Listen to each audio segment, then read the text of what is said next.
असल मंजिल खुद इन्हिसारी है। 75 बरस सिर्फ बातें की गई, रोने धोने से कुछ नहीं होगा। ऐसे फैसले करना होंगे जिन्हें कोई हुकूमत खत्म ना कर सके।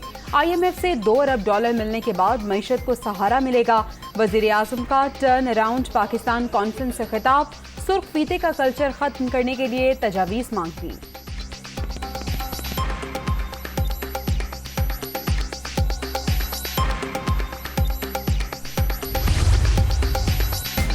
सब कुछ हमने खराब किया तो फिर हमें इक्तदार में रहने देते, हम जिम्मेदारी भी लेते। हमारी हुकूमत भी IMF प्रोग्राम में थी, लेकिन दबाव के बावजूद अवाम पर बोझ नहीं डाला। अब कौन सी कयामत आ गई कि पेट्रोलियम मसनूआत और बिजली की कीमतें आसमान पर पहुंच गईं? इमरान खान का सवाल।